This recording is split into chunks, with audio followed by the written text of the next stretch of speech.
Deutéronome, chapitre 6.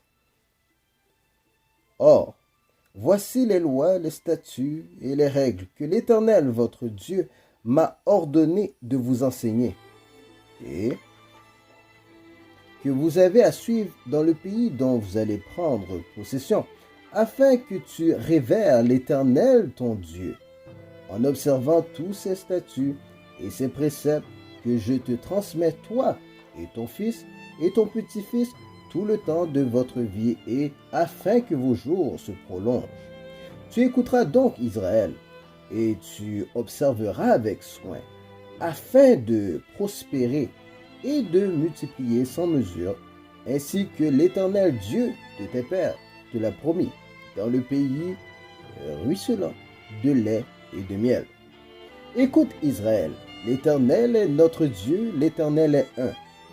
Tu aimeras l'Éternel ton Dieu de tout ton cœur, de toute ton âme et de tout ton pouvoir. Ces devoirs que je t'impose aujourd'hui seront gravés dans ton cœur. Tu les inculqueras à tes enfants et tu t'en entretiendras soit dans ta maison, soit en voyage, en te couchant et en te levant. Tu les attacheras comme symbole sur ton bras et les porteras en frontaux entre tes yeux.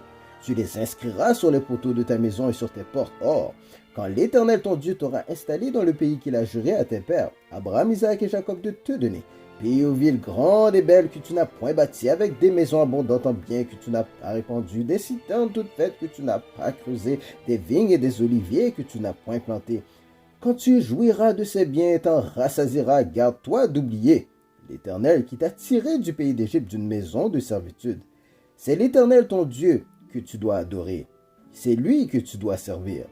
C'est par son nom que tu dois jurer. Ne suivez point des divinités étrangères, aucun des dieux de ces peuples qui vous entourent, car une divinité est jalouse. L'Éternel ton Dieu est au milieu de toi. Crains que son courroux ne s'allume contre toi et qu'il ne t'anéantisse de dessus la surface de la terre. Ne tentez point l'Éternel votre Dieu comme vous l'avez tenté à Massa. Gardez au contraire les commandements de l'Éternel votre Dieu, les statuts et les lois qu'il vous a imposés. Fais ce qui est juste et agréable aux yeux du Seigneur, afin d'être heureux et d'arriver à posséder ce bon pays que le Seigneur a promis par serment à tes pères. Lorsqu'il repoussera tous tes ennemis devant toi, comme l'a déclaré le Seigneur. Quand ton fils t'interrogera un jour, disant « Qu'est-ce que ces statuts, ces lois, ces règlements que l'Éternel, notre Dieu, vous a imposés ?»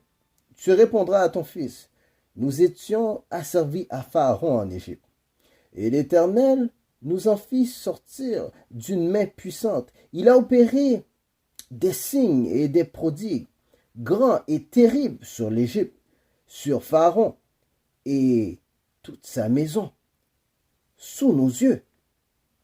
Et nous, il nous fit sortir de là pour nous amener ici, pour nous gratifier du pays qu'il avait promis à nos pères.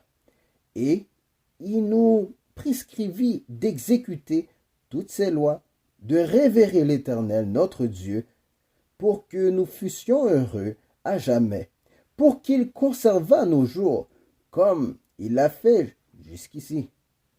Et ce sera œuvre méritoire pour nous de pratiquer soigneusement toutes ces lois devant le Seigneur, notre Dieu, tel qu'il nous l'a prescrit.